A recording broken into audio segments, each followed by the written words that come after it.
Y es así como le damos la bienvenida a la doctora María Guadalupe Montes de Oca, eh, que nos visita, bueno, de manera virtual a través de de la Universidad Autónoma Metropolitana, Unidad Azcapotzalco. Bienvenida, doctora María Guadalupe. Es un gusto tenerla el día de hoy acá con nosotros, sobre todo para que nos comparta esta experiencia que tiene sobre esta temática. De manera breve, les comento que la doctora María Guadalupe ha sido galardonada con múltiples premios, entre los que destaca el Premio L'Oréal UNESCO CONACYT. Actualmente pertenece al Sistema Nacional de Investigadores Nivel 2, posee nombramiento al perfil PRODEP, cuenta con más de 32 publicaciones y ha dirigido tesis en todos los niveles educativos, licenciatura, maestría y doctorado. Más de su CV lo verán en el chat para que aquellos que gusten tener más información sobre la doctora y trayectoria de la doctora María Guadalupe. Pues comenzamos, doctora María Guadalupe, por favor. Gracias, doctora Erika. De Antes nada. que nada, agradecer la invitación que me hizo la doctora Patti Valderas a través de la Sociedad Mexicana de Electroquímica. Y bueno, estar aquí el día de hoy compartiendo con todos ustedes algo de la termodinámica de la electroquímica. Entonces, voy a dar inicio a mi presentación hacia las aplicaciones, como lo han ustedes mencionado, de los diagramas tipo Purvé. Y bueno, voy a tratar un poco de corrosión, electroquímica de materiales y electrocatálisis. Dentro del taller se ha dado énfasis a muchos ejemplos desde el inicio, la semana pasada, con la doctora Gabriela Roa y con el doctor Jorge Ibáñez. Igual continuó con el doctor José Ángel Cabos y pues bueno, yo lo último que les voy a presentar son algunos ejemplos ya de la aplicación de estos diagramas, ¿no? Entonces voy a dar inicio a este taller de los diagramas tipo Purvé hacia sus aplicaciones. Por favor, la diapositiva 2. Desde que nos enseñan electroquímica en los cursos desde licenciaturas, posgrado, siempre nos han dado énfasis a la parte termodinámica y cinética. Los cursos parten, su punto de partida es la termodinámica, pero no quiere decir que estén separadas. Siempre vienen juntas las dos, termodinámica y cinética. Entonces, parte de este curso es bien importante porque vamos a tocar la parte de la termodinámica, como lo hizo la doctora Gaby, con la ecuación de Nernst y todos estos diagramas que ella ya les dio los fundamentos desde la semana pasada, ¿no? Pero es bien importante tener en cuenta, como lo voy a mencionar más adelante en mis ejemplos, que la cinética está fuertemente ligada con la termodinámica. Cuando analizamos procesos electrónicos, llámese de Perdón que la oxidación. interrumpa, doctora. Perdón, Sí, perdón la interrupción, pero estoy viendo que creo ya puede habilitar su video. Si intenta, se lo agradecería. a ver, voy a intentar, doctora Citlali. Ya la vemos. Podemos seguir, si usted gusta, de la misma forma con el apoyo de la doctora Patti Valderas, o podemos cambiar, pero ya la vemos y podemos continuar la sesión. Gracias por su paciencia. Ok, sí, si quiere cambiamos para que yo pueda mover las presentaciones de acuerdo a lo que voy hablando, ¿no? Creo que es un poco más fácil. De todos modos, le agradezco a la doctora Patti. Voy a tratar de compartir a ver si nos funciona, ¿no? Entonces voy a dejar de compartir. Así es.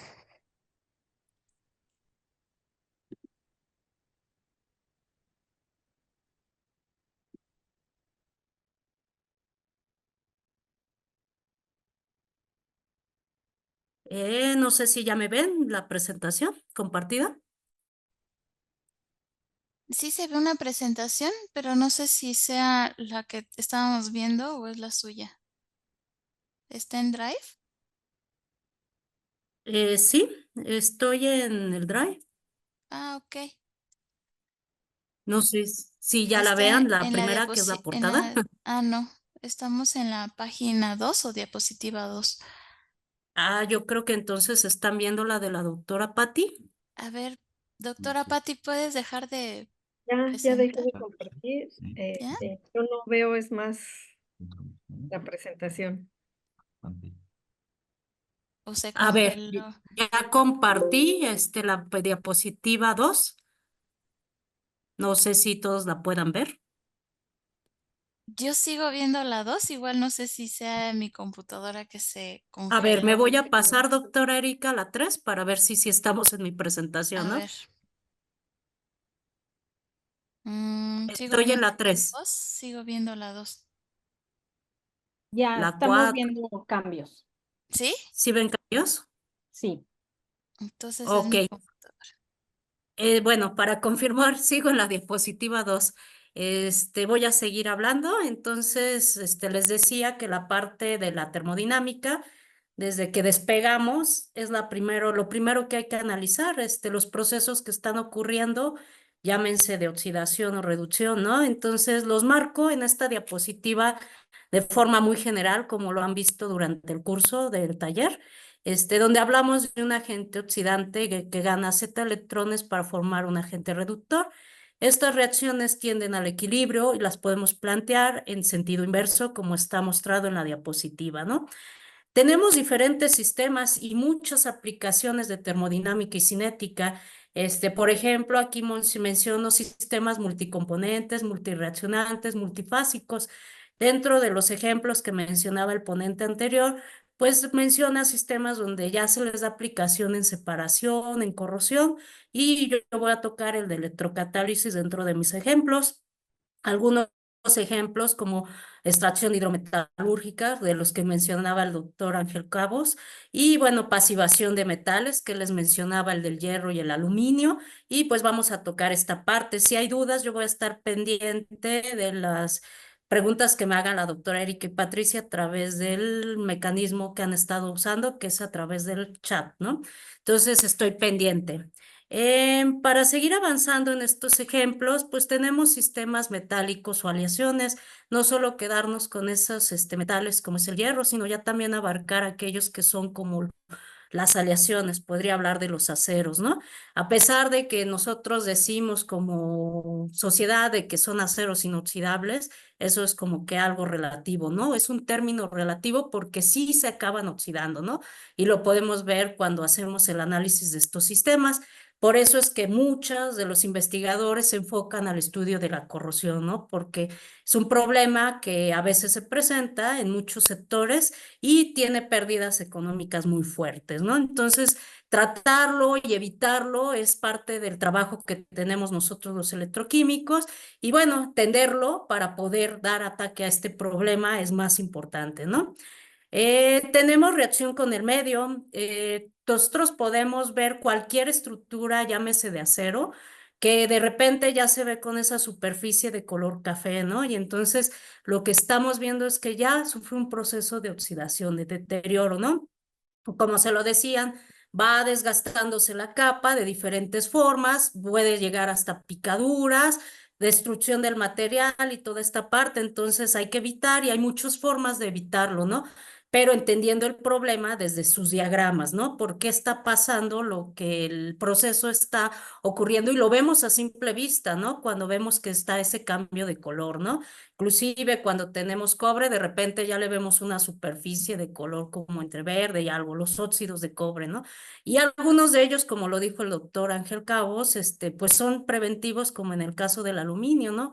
Las capas que se llegan a pasivar. Y ahorita vamos a ver algunos diagramas donde podemos ver qué está pasando cuando nos movemos en ese dominio de la función, que es el pH, ¿no? Vamos desde 0 hasta 14 y entonces va cambiando toda la química de la disolución de estos sistemas, ¿no? Por eso que cuando estudiamos electroquímica es bien fundamental tener un curso de fisicoquímica de las disoluciones para poder entender qué está pasando con el sistema, ¿no? Presentamos proyectos de investigación donde decimos, vamos a manejar el pH, vamos a manejar tal concentración de este anión, pero hay que entender por qué.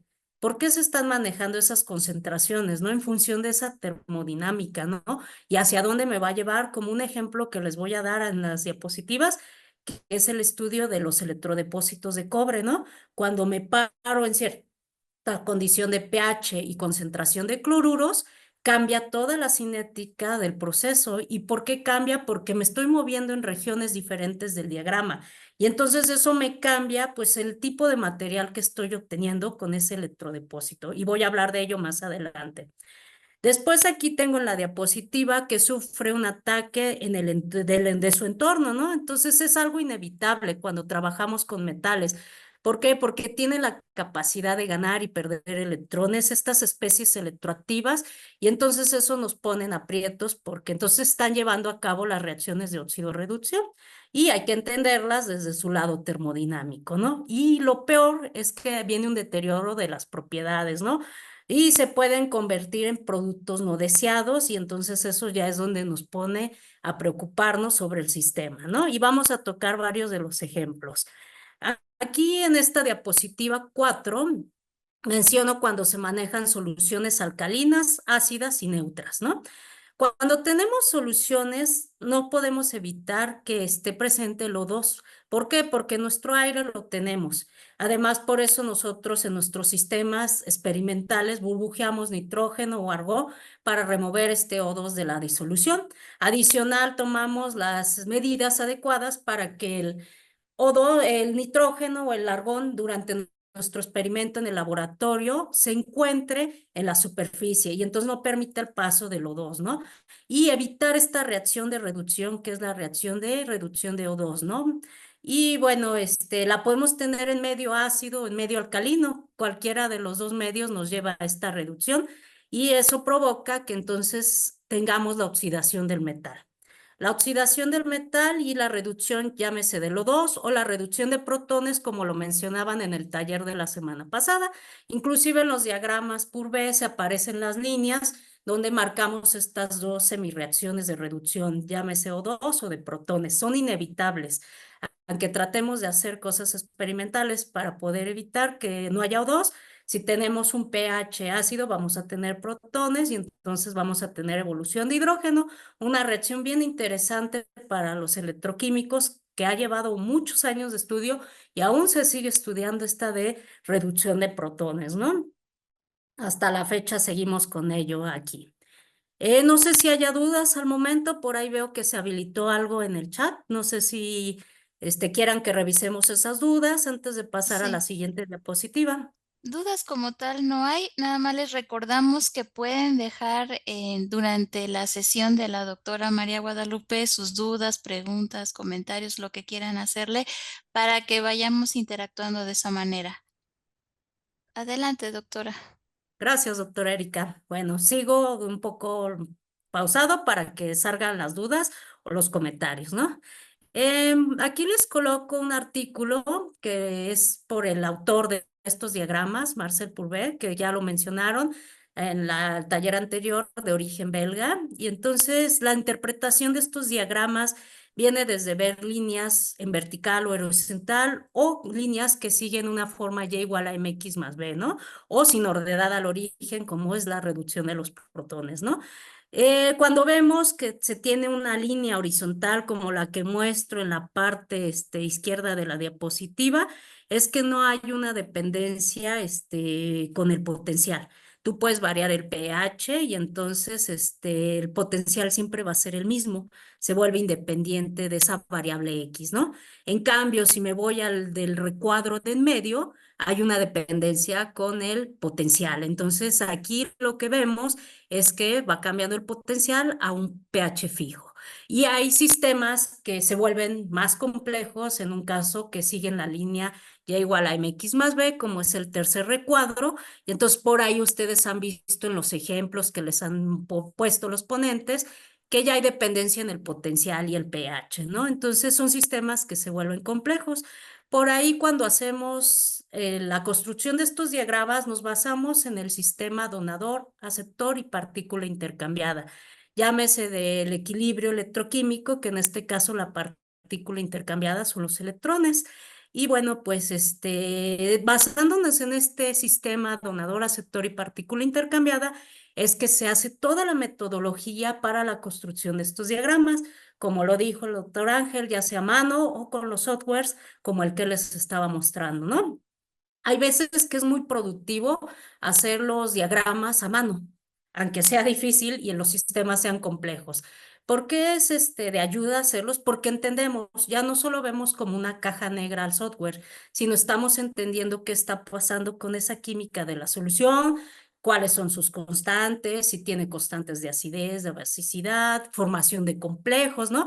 Hablábamos de un caso simple en el taller de la semana pasada, donde decían, puedo tener al hierro, que pasa a hierro más 2 y entonces pierde 2 electrones, se está oxidando, ¿no? Pero ¿qué pasa si ese hierro forma complejos? Porque en la solución hay OHs, porque en la solución hay cloruros, entonces ya se va subiendo el grado de dificultad de este sistema, ¿no? Y se siguen construyendo estos diagramas a mano y entonces se vuelve un problema matemático interesante porque es hacerle lápiz y álgebra, ¿no? Pero se puede hacer y yo cuando ofrezco este curso de fisicoquímica de las disoluciones, arrancamos construyendo los diagramas a mano.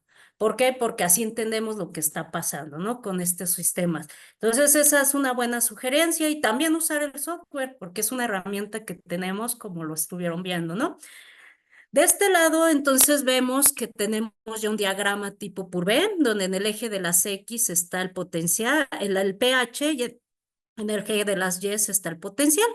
La línea 1 se refiere a la reducción de los protones, ¿no? Que es conocida como evolución de hidrógeno porque estamos produciendo hidrógeno diatómico.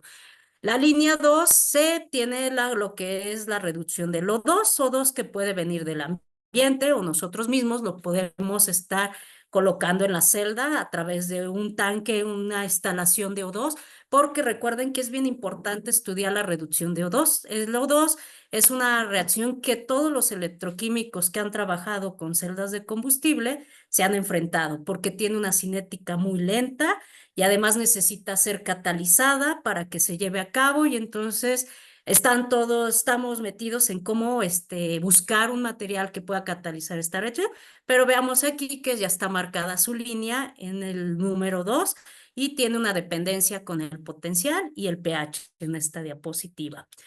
Voy a seguir avanzando hacia los ejemplos de esta parte de los diagramas, ¿no? Aquí en la siguiente diapositiva les coloco los ejemplos del diagrama del hierro, que ya lo han tratado con los diferentes ponentes, ¿no? El hierro pasa de ser hierro 3, hierro 2, para llegar a hierro 0. Por ahí ahorita voy a mostrar cómo los veía Purvé, estas zonas de inmunidad, de corrosión o zonas donde ya estaba pasivado, ¿no? Y bueno, construir este diagrama es parte de la formación de esta termodinámica, ¿no? Entonces vemos que dependiendo del pH, nosotros podemos tener diferentes especies. Por ejemplo, si yo me paro a un pH de 0, pH ácido, y me voy a un potencial de 1 volts versus el electrodo de hidrógeno, tengo al hierro 3, entonces está como un catión. Si empiezo a modificar el potencial, voy a pasar por hierro 2 y puedo llegar a hierro 0, ¿no?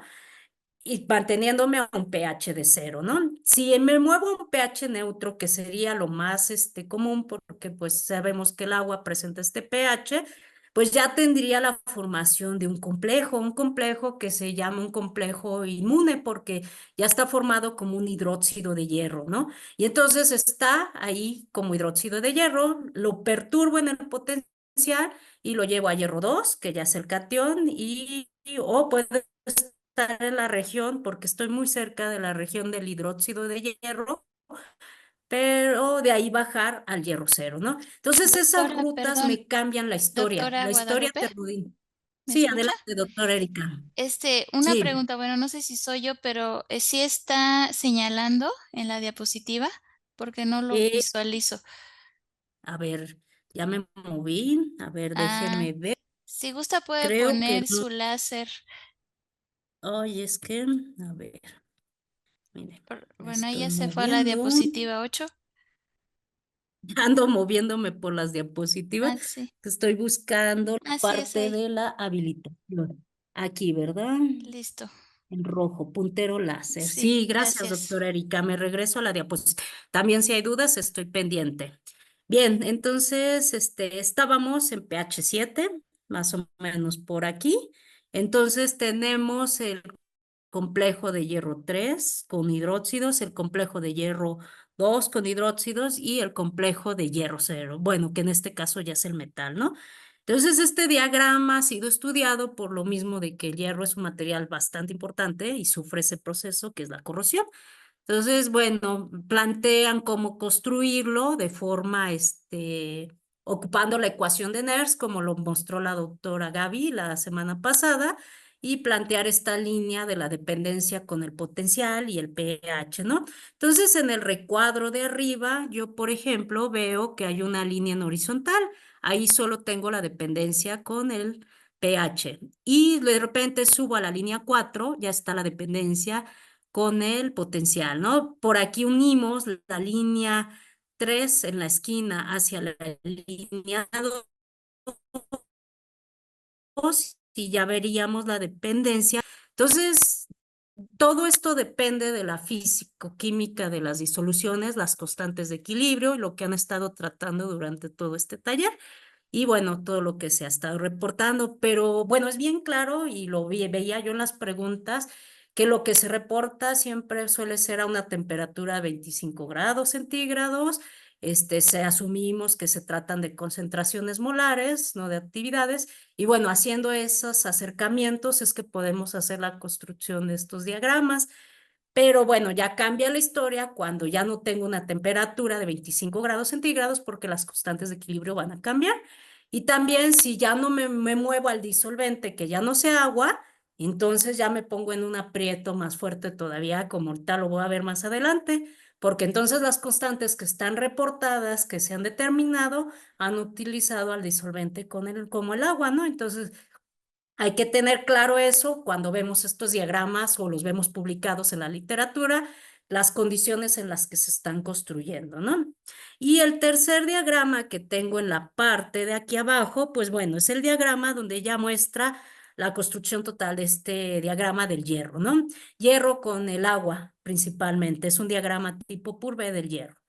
Está sencillo porque no he incluido a los cloruros, no he incluido otro complejo diferente que nada más los hidróxidos, ¿no? Entonces, esa parte lo hace sencillo en este sentido y es fácil de construir ocupando la ecuación de Nernst, como lo han visto en los cursos, el taller que se ha estado dando, ¿no?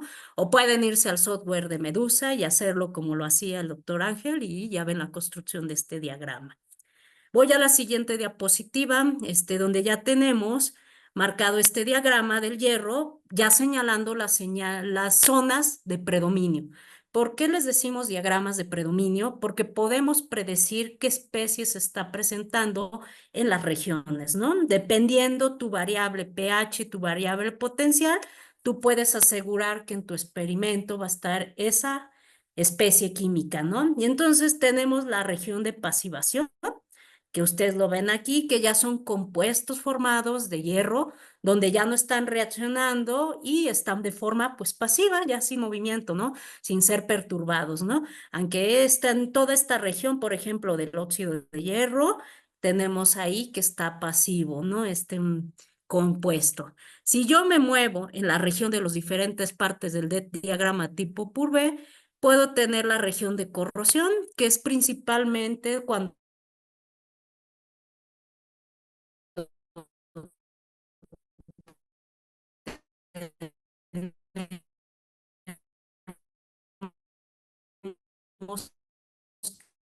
cationes y aniones. Al hacer el experimento vemos que de repente hay coloraciones, se pueden seguir con otras técnicas de caracterización y entonces ver qué tipo de cation tenemos.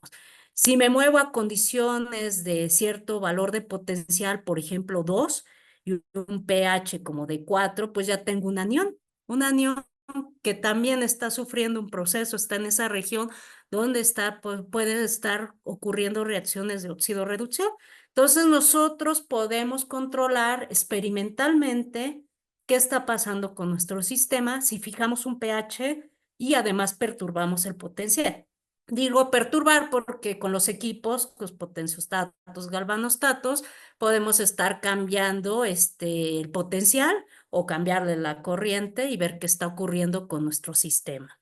Y bueno, aquí está el estudiado sistema del hierro, ¿no? Que presentamos como diagrama Purvé y lo presentan en la literatura y muchos investigadores se han fundamentado y han seguido publicando sobre este diagrama porque tiene la explicación a cosas que ocurren en el entorno o con los materiales que estamos estudiando.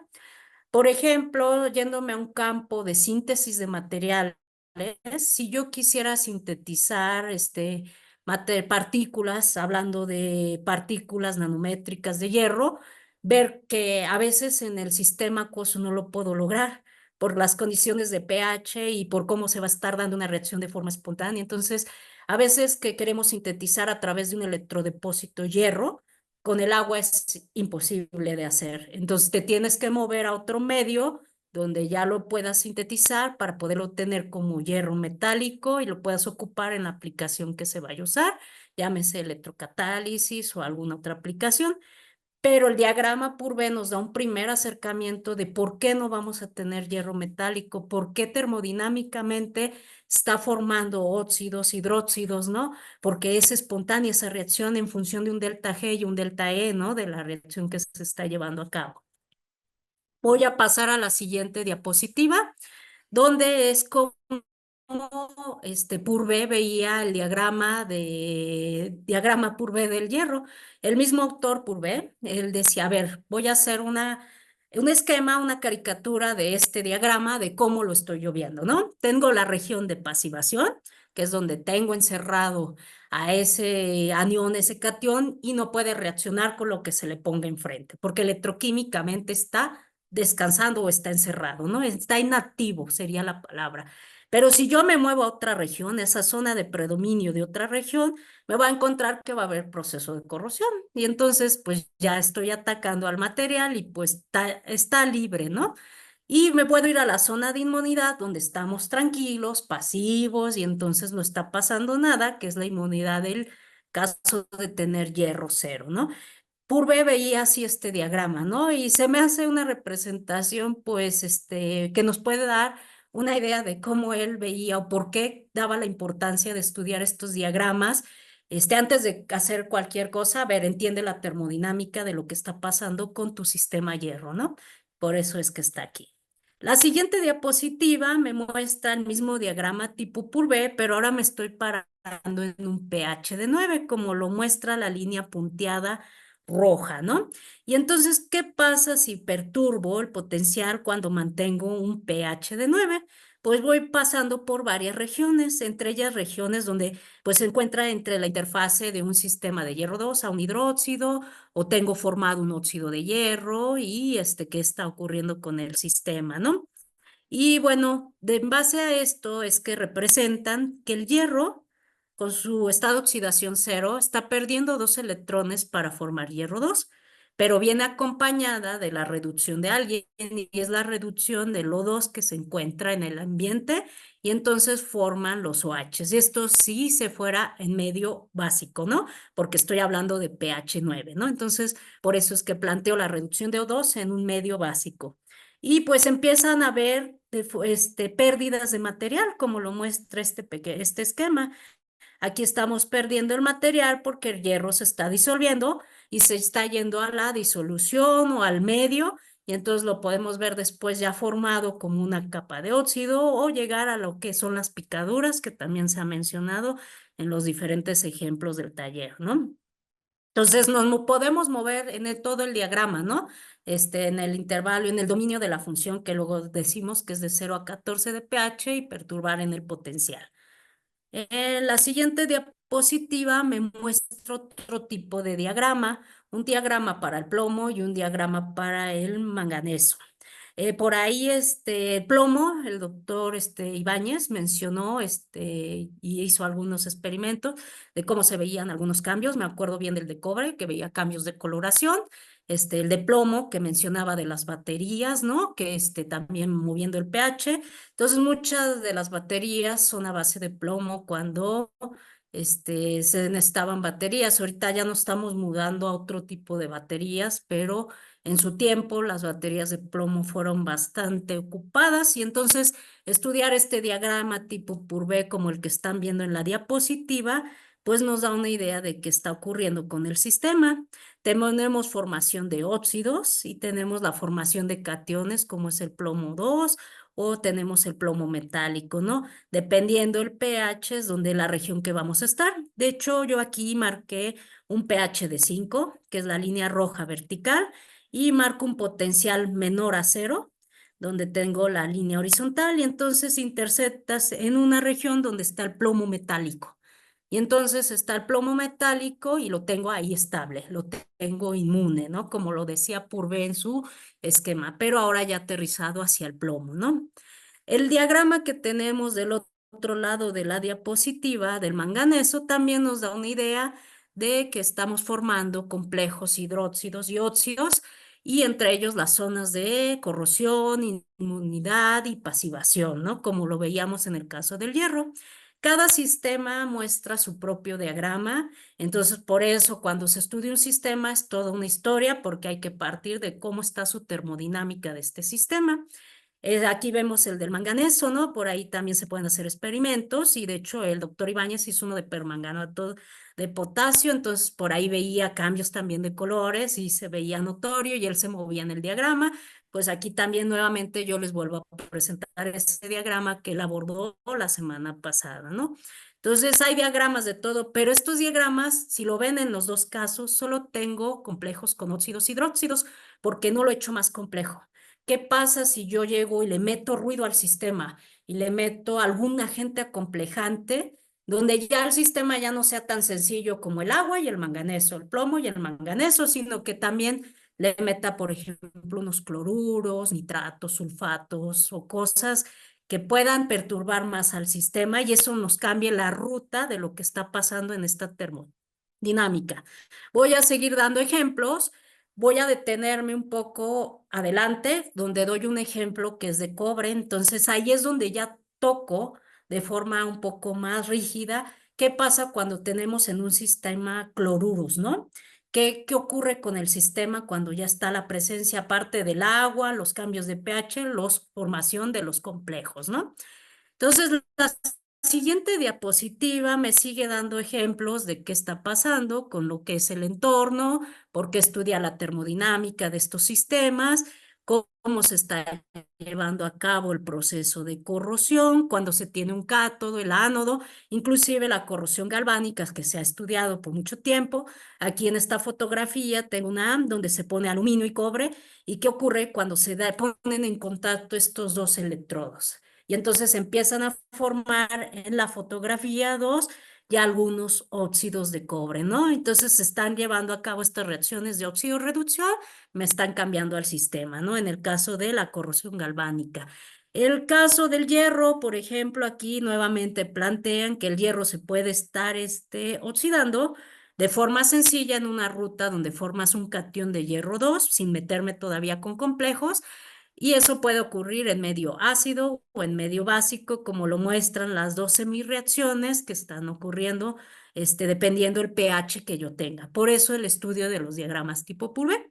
Y entonces aquí tenemos este esquema donde tienes un parte de hierro, y está ocurriendo que el hierro está siendo atacado porque se está llevando a cabo la reacción de la reducción del O2. Y entonces se empieza a sufrir picaduras, pérdida de material, se empiezan a formar los óxidos como este que se me muestra aquí, y hay parte del hierro que se va como hierro 2 y se va hacia la disolución, y entonces empieza a buscar un camino termodinámico que esté favorecido para que ocurren reacciones no solo electroquímicas, sino también químicas, ¿no? Entonces, siempre cuando tenemos este escenario de los diagramas Purvé, hay que tener en cuenta que hay reacciones químicas y electroquímicas, ¿no?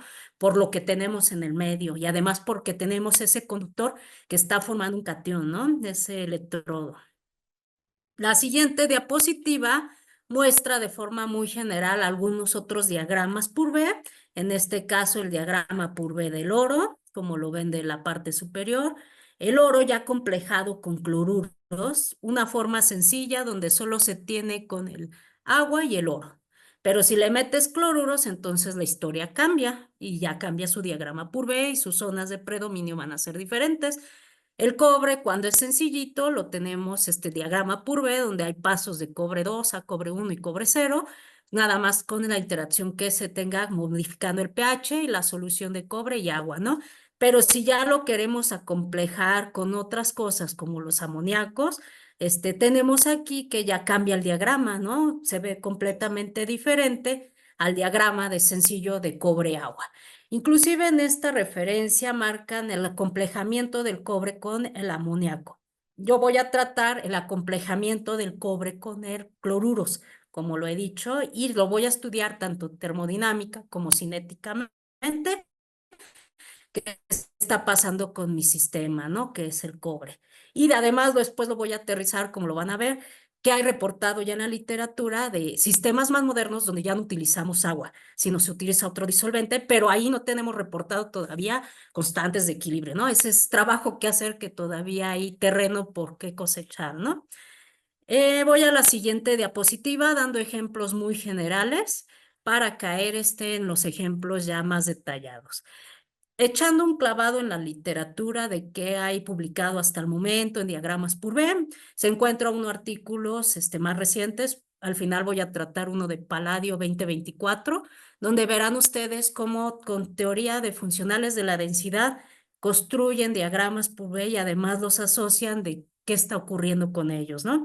Entonces, bueno, aquí me encontré este artículo que trata de iridio y bueno, pues ellos lo que hacen es el diagrama Purvé, como lo ven en la diapositiva, donde tenemos el potencial en función del pH y sus zonas de predominio, ¿no? Y entonces están viendo qué pasa, porque el iridio también es una especie química que está cambiando de estados de oxidación y no es tan fácil de tratar, quien ya ha trabajado con iridio. Entonces, esta publicación está en 2023 en la Journal Physical Chemistry, y entonces aquí tienen pues este diagrama Purvé. Y además lo más importante, que no solo nos quedamos en la termodinámica, lo quieren llevar hacia algo que es la reacción de reducción de oxígeno, ¿no? Y a ver cómo está cambiando sus estados de oxidación. Y bueno, el artículo trata de toda esta parte emparejada, la parte termodinámica con la experimentación que ellos muestran en el artículo. Yendo a otra publicación, de hecho el doctor Cabos también se las mencionó, esta de níquel, donde se tienen varias regiones en el níquel y entonces dependiendo este diagrama Purvé, sus cambios en el potencial y el pH es lo que vas a tener en el sistema y poder explicar qué está ocurriendo. Publicaciones ya recientes, porque hablamos de que esto de los diagramas Purvé pues ya tiene bastantes años, ¿no? Pero la importancia que ha tomado al darle aplicación, ¿no? A los diagramas. Y bueno, me voy a una otra publicación que es de la Universidad Autónoma del Estado de Hidalgo, donde ellos hacen la recuperación a través de un mineral, Dore, que es de la plata y el oro, en disoluciones que vienen de obtener el lixiviado de esos minerales, y bueno, lo hacen a través de reactores electroquímicos. Ellos nos llevan primero por cómo es la termodinámica de este sistema. Tú quieres separar la plata del oro. Es una aplicación de estos diagramas Purvé. Entonces ellos plantean este equilibrio, los equilibrios que están ocurriendo a través de estos diagramas y entonces tienen que la línea de color rojo es la que se asocia a la plata. La línea de color verde es la que se le asocia al oro y la línea de color azul es la que se le asocia al cobre. Y entonces el problema es separar estos tres metales que vienen en ese mineral. ¿Cómo se puede hacer? Se puede hacer a través de cambios de pH y de potencial. ¿Y eso quién me lo va a dar? Pues el diagrama Purvé.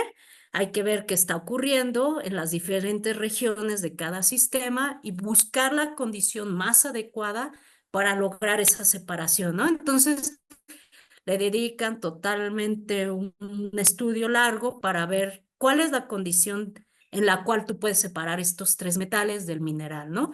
Y pues ahí está la publicación, ¿no? Que tienen ellos. Acá me voy a una tesis de Estados Unidos donde quieren separar diferentes especies como el cerio y lo voy a ver durante las siguientes diapositivas. Ellos acomplejan con diferentes como fluoruros, carbonatos y entonces tienen sistemas ya no tan sencillos como los primeros que les mencionaba, donde solo se tenía al agua y la especie química que yo quería estudiar, que era el hierro. ¿No? Aquí ya me metí con carbonatos, con fluoruros, y entonces quiero ver cómo separo a todas estas especies, porque además son tierras raras, tienen valor. y a veces en la chatarra están estos elementos, ¿no? Y entonces separarlos en un modo de reciclado se vuelve algo importante, ¿no? Además hasta de estudio electroquímico para poder separar estas especies, ¿no? Entonces, esta tesis de Estados Unidos es la aplicación de los diagramas Purvé en la hidrometalúrgica para el mineral que se llama basnacite.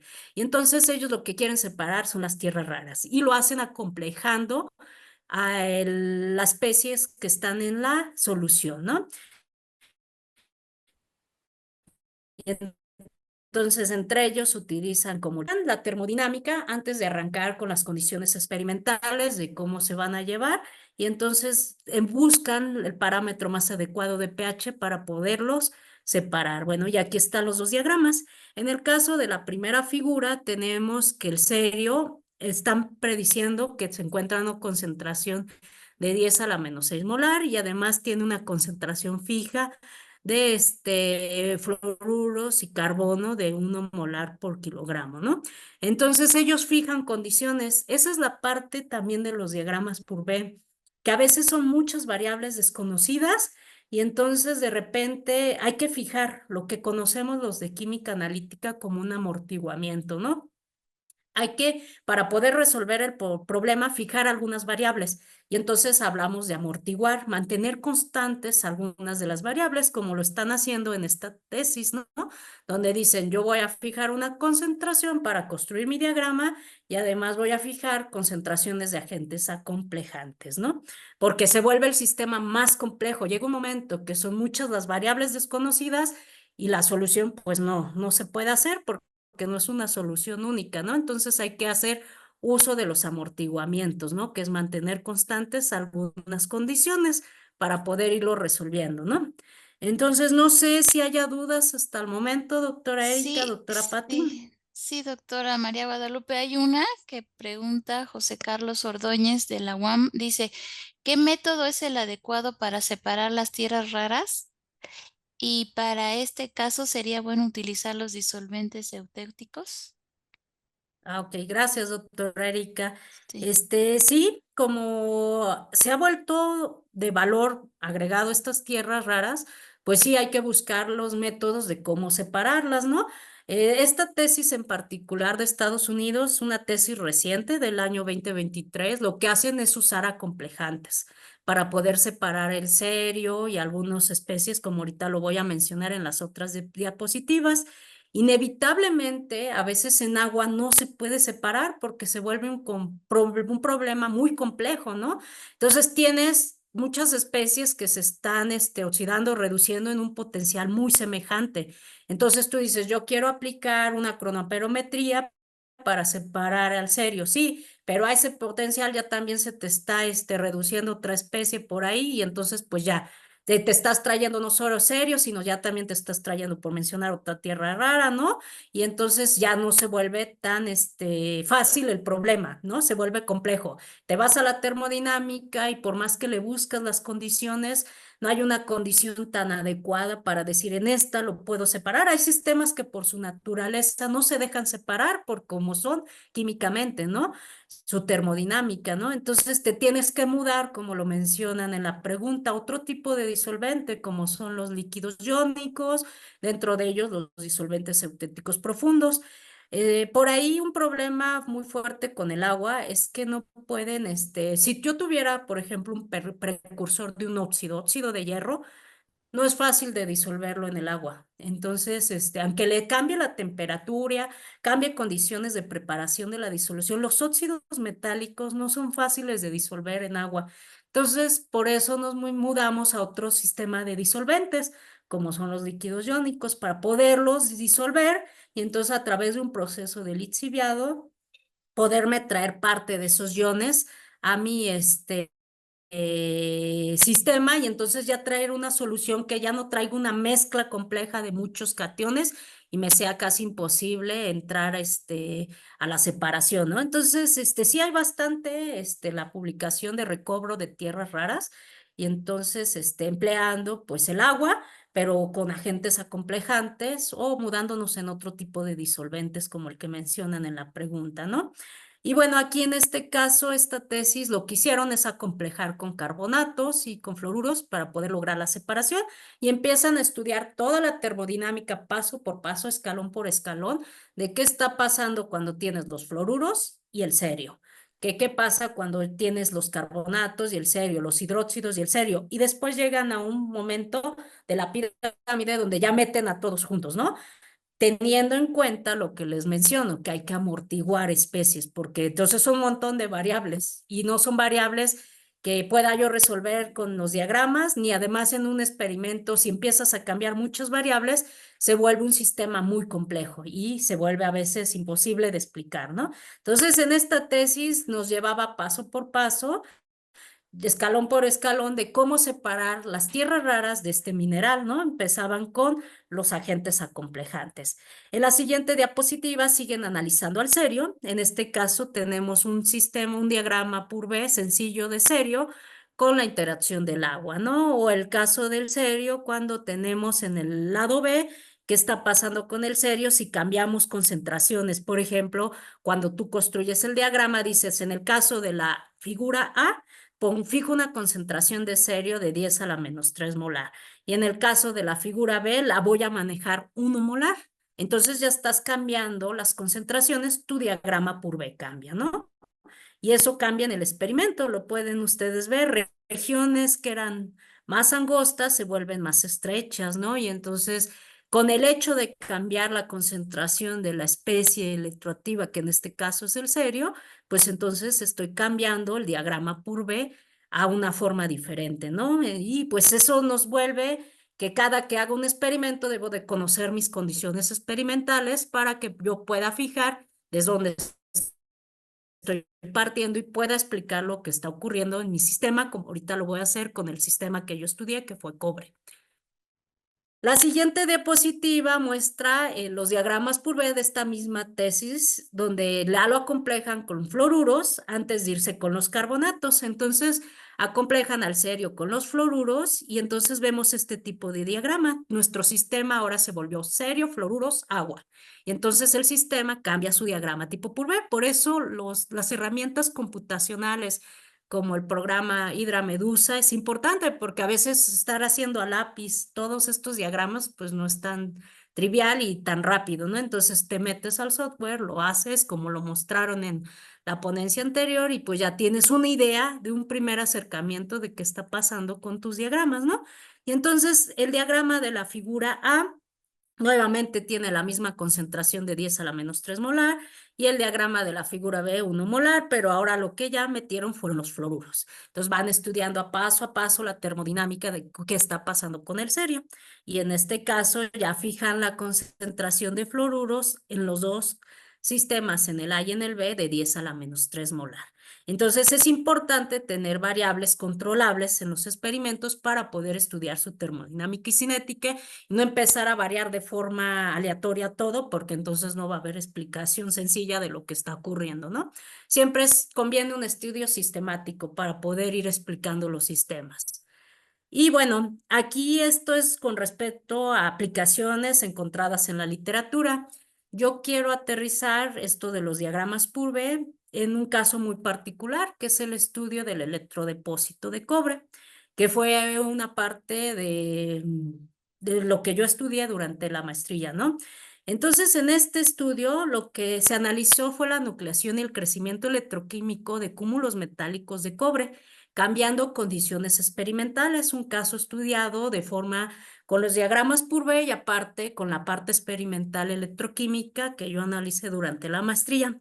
Entonces, en este sistema lo que yo quiero hacer es electrodepositar cobre, pero al electrodepositar cobre lo puedo hacer por varias rutas.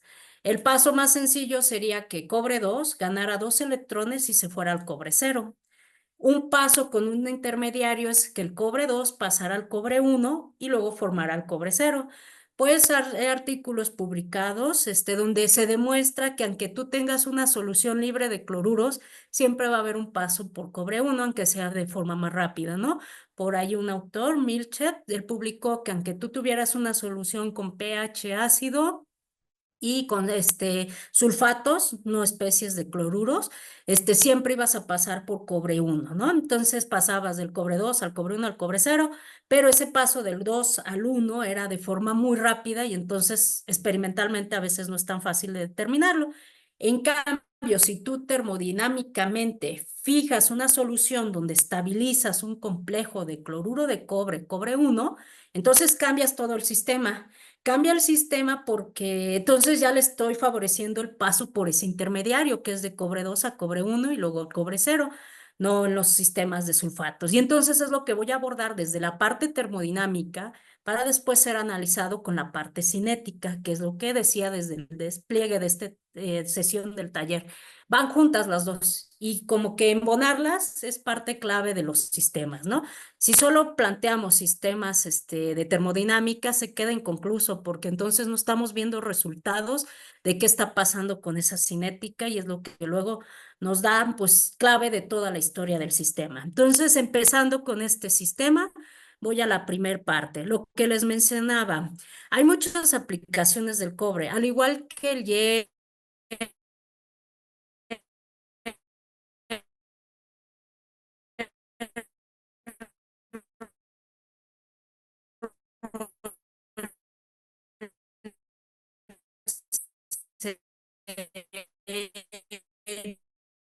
el aluminio, todos los metales han sido estudiados para reducir el CO2. Tenemos un problema grave que es la producción de gases de efecto invernadero. Dentro de ellos podemos mencionar que está el dióxido de carbono y entonces, ¿qué hacemos electroquímicamente con ese dióxido de carbono? Pues hay que reducirlo. ¿Y cómo lo vamos a reducir? Pues se necesita un catalizador, un electrocatalizador, y se ha demostrado que el mejor electrocatalizador para la reducción de CO2 es el cobre. Entonces, hay que trabajar en controlar sistemas de cobre donde tengan ciertos tamaños, morfologías, distribuciones para su posible aplicación en la reducción de CO2. Entonces, bueno, ahí está. Milchet en 2006 publicó que a pesar de que tú tuvieras un sistema donde solo hubiera sulfatos y un pH ácido, había un paso por cobre 1. Entonces, él decía, aunque usted trate de favorecer el sistema hacia la conveniencia del paso del cobre 2 al cobre 1, del cobre 2 al cobre 0, siempre va a pasar por ese intermediario, aunque sea de forma muy rápida, ¿no? Y él lo planteó en su publicación, de hecho son 2 artículos, parte 1 y parte 2, donde hace la explicación de qué está pasando con el sistema de sulfatos y pHs ácidos. Y entonces de ahí, pues bueno, hay que analizar la termodinámica, ¿no? ¿Por qué voy a usar un pH ácido? ¿Por qué voy a usar cierta concentración de sulfatos? ¿Qué concentración de cobre voy a poner en la disolución para poder llevar a cabo este electrodepósito, ¿no? Entonces, vean, desde el 2006 se está publicando por ahí este sistema cobre y mucho más atrás también. Lo acompleja normalmente a veces con amoníaco, como lo mostraba en un diagrama Purvé, ¿no? Por ahí. Y bueno, aquí lo que sigue, entonces hay que pasar por toda la construcción de diagramas. Hay veces que uno dice, voy al diagrama pur B, suena que solo es un diagrama, pero no, hay que ir como pasando por todos los diagramas. Tenemos los diagramas de zonas de predominio, que son diagramas que manejan especies solubles. Entonces, son un diagrama donde tienes en el eje de las Y, por mencionarlo, pH y en el eje de las X, P de alguna otra partícula, ¿no? Por ejemplo, P de sulfatos, ¿no? Pero todo lo que yo voy a ver en ese diagrama son especies solubles. Entonces, me ubico de acuerdo a un pH y un P de partícula y tengo una especie soluble en solución. Voy fijando mis condiciones, ¿no? Pero construyo el diagrama de zonas de predominio. De ahí me tengo que ir a un diagrama de interconversión de fases, que sería el que estoy mencionando aquí en tercer puesto. Un diagrama de interconversión de fases trae puras especies insolubles, o sea, sólidos, precipitados. Entonces, por ahí tenemos los equilibrios de solubilidad y precipitación, donde tenemos la formación de un precipitado, que en otras palabras es la formación de un sólido, ¿no? En este diagrama, nuevamente tengo en el eje de las X, puedo decir pH, y en el eje de las Y, P de partícula, P de sulfatos, pero lo único que voy a ver ahí son especies insolubles. Por eso se llama de interconversión de fases. Haciendo una combinación entre el de zonas de predominio e interconversión de fase, manteniendo algunos amortiguamientos, puedo construir el diagrama de existencia-predominio, que ya contiene especies solubles e insolubles. O sea, ya tengo esos precipitados con especies que están solubles en la solución acuosa, ¿no? Todo esto ha sido en solución acuosa, ¿no? Entonces, el problema, el escenario cambia cuando nos movemos a otro tipo de solución, o como ustedes mismos lo decían en las preguntas, ¿qué pasa si cambio la temperatura? Pues ya te estás moviendo a otro escenario, ¿no? Porque la constante de equilibrio depende fuertemente de la temperatura. Entonces, bueno, para conocer el diagrama Purvé, tengo que conocer su historia, su árbol genealógico anterior, ¿no? Por decirlo de alguna forma. Y ya puedo llegar al diagrama tipo Purvé para pues, entonces plantear qué está pasando con el potencial y el pH o algún otro diagrama que qué pasa con el potencial y el P de otra partícula, ¿no? Como lo voy a mostrar con el cobre. Entonces hay que construir y es lo que ya a veces dice uno, ay, sí es bastante trabajo y además hay que ir asumiendo amortiguamientos y pues bueno, es parte de analizar la termodinámica.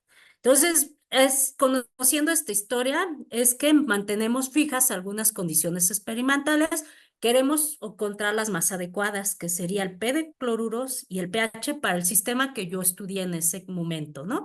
Entonces, en el caso del diagrama de zonas de predominio, el de interconversión de fases, puede tener pH y P de cloruros en el eje de las Y en función del pH en el eje de las X y ver qué está ocurriendo con la química de la disolución, ¿no? Entonces, yo lo que buscaba para después irme a la cinética es buscar las condiciones apropiadas de P de cloruros y de pH, ¿no? Pero eso a través de la termodinámica. Entonces, la aplicación de estos diagramas, ¿no?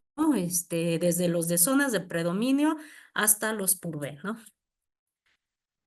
Y bueno, nunca perder de que la naturaleza química de las especies en la solución tiene su propio forma de comportarse. Aunque yo quiera que el sistema se comporte termodinámicamente como a mí me conviene, si su naturaleza es de cierta forma, no voy a poderla cambiar, aunque cambie condiciones experimentales como cloruros o pH, ¿no? Los estados de oxidación que ya están para cada elemento, ¿no? En la tabla periódica. Entonces, son cosas de las que ya no puedo ir en contra porque ya son cosas que son reales, ¿no? Entonces, tomando en cuenta ese sistema, entonces ya es que uno empieza a hacer posibles planteamientos, partiendo de algo, de un piso firme, ¿no? Entonces, de aquí, uno lo que quiere hacer es orientar el proceso de la nucleación y el crecimiento electroquímico, esto es decir, que el cobre 2 pase hacia el cobre 0, pero a través de un intermediario o que no tenga ese intermediario, ¿no? Entonces, era lo que yo quería orientar, cambiando condiciones experimentales en disolución acuosa. Y entonces viene lo siguiente, tenemos dos sistemas. El sistema como tal es cobre, ácido sulfúrico, cloruros y agua. Se vuelve un sistema más complejo porque tenemos sulfatos en el medio, tenemos cloruros, que es un agente acomplejante del cobre, y tenemos al agua, ¿no? Entonces decía, voy a fijar experimentalmente mi pH a 1.4 y P de cloruros de 4. Recuerden que utilizamos las palabra pH o P de cloruros para estar evitando usar números tan pequeños, porque por ejemplo, si yo hablara de la concentración molar de los protones, tendría que decir que es 10 a la menos 1.4 y eso se vuelve un número pequeño. O en el caso de los cloruros, 10 a la menos 4 molar, eso es un número aún más pequeño, ¿no? Entonces, para estar evitando eso, lo que utilizamos es la letra P, que implica un menos logaritmo base 10, ¿no? Entonces, todo lo que se hace en diagramas, al menos cuando se hacen a mano, meten la letra P, pero matemáticamente es ese menos logaritmo base 10, ¿no? Entonces, para no andar hablando de números tan pequeños, ¿no? Tan pequeños del orden de los que los estoy mencionando, ¿no? Entonces, me fijé en el sistema 1, donde yo quería hacer que mi sistema pasara de cobre 2, como lo estoy monitoreando, a cobre 0, a pesar de que Milchet diga que hay un paso por cobre 1 y que sí está muy bien, pero es un paso rápido. Pero yo fijando estas condiciones experimentales en base a mi diagrama Purvé, puedo ver que el paso más predominante es el paso del 2 al 0, a pesar de que hay ese paso por el 1, como ya se reportó en la literatura. Entonces estoy estabilizando termodinámicamente el paso directo del cobre 2 al cobre 0. ¿Por qué? Por las condiciones de pH y P de cloruros, como lo voy a demostrar que se ven los diagramas Purvé. El sistema 2 experimental es fijando el mismo pH, pero ahora voy a cambiar el P de cloruros. Lo voy a hacer más grande. 10 a la menos 0.5 la concentración molar de los cloruros. Y esto lo que hace es que yo estabilizo un complejo de cobre 1. Y entonces estoy forzando a mi proceso de nucleación y crecimiento electroquímico que pase del cobre 2 al cobre 1 y del cobre 1 al cobre 0, estabilizando una especie de cobre 1 a través de la concentración de los cloruros, ¿no? Y entonces esto se logra fijando esto en el laboratorio, ¿no? Y además haciendo el estudio termodinámico de qué complejo de cobre 1 se está formando, y en este caso sería cloro de cobre, como lo están viendo aquí en este anión, ¿no? Entonces no sé si haya preguntas hasta aquí, doctora Erika o doctora Pati. Eh, sí, acaba de salir una pregunta de José Ángel Cobos, el doctor. Doctora Lupita, durante nuestras charlas en el doctorado de la UAM comentábamos que quizá podríamos establecer de acuerdo a equilibrios la formación de fases electroquímicas específicas, ya que no se consideran dichas fases o mecanismos de formación de nuevas fases. Generalmente se definen cinéticamente, pero dichas condiciones son establecidas por la termodinámica. ¿Existe alguna relación actualmente entre estos dos mecanismos y los equilibrios químicos? Sí, gracias, doctora Pati. Interesante la pregunta. Siempre, sí, cinéticamente vas al experimento, haces, estudios electroquímicos, lo puedes ver. Hay, ya ahorita estamos tan avanzados, ya hay estudios teóricos como con el que voy a aterrizar al final, que es teoría funcionales de la densidad, donde ya a través de un sistema teórico te predicen que sí está esa especie y además lo demuestran, lo emparejan con la parte experimental, que eso es lo bonito, que no están separados, sino sí los enlazan, ¿no? Entonces, sí, a veces uno viene, predice termodinámicamente con los diagramas, como lo podemos hacer con esta metodología, pero ya el empezar a demostrar con los hechos cinéticos, pues la experimentación, como lo menciona el doctor Ángel, y aparte, pues los estudios teóricos, ¿no? Porque no me quiero separar de esa parte teórica, porque inclusive uno lo ve en el laboratorio, pero y yo soy completamente teórica, experimental. Toda mi vida ha sido parte del laboratorio, ¿no? Pero eso no me ha separado de que conozco o he tomado talleres donde hacen los estudios teóricos y ligan esa parte de la parte teórica y la experimental. Y entonces sí puede haber evidencia, ¿no? Evidencia en este sistema de agua, que ha sido estudiado, ha sido publicado, autores como Milchet, que les mencionaba, lo han publicado en sistemas sencillos con sulfatos y agua o sistemas ya más complejos con cloruros, ¿no? Y parte del sistema, como ahorita lo voy a mencionar, adelante es cuando ya me muevo del agua. A ver, ahora voy a cambiar a un líquido iónico. ¿Qué está pasando? No hay termodinámica en ese líquido iónico porque no hay reportadas constantes en ese líquido iónico, en los líquidos iónicos. Son muy pocas, son muy escasos los estudios presentes de constantes de equilibrio en otro sistema que no sea agua. En cambio, en agua encontramos compendios completos hasta diferentes temperaturas, pero ya cuando te mueves de disolvente ya no está tan fácil. Pero lo que uno predecía aquí en el agua, que veías que sí se podía determinar esa especie estable de cobre 1, como ahorita lo voy a decir, lo podría predecir, como bien lo dice el doctor Ángel, cinéticamente, porque uso la técnica de disco anillo.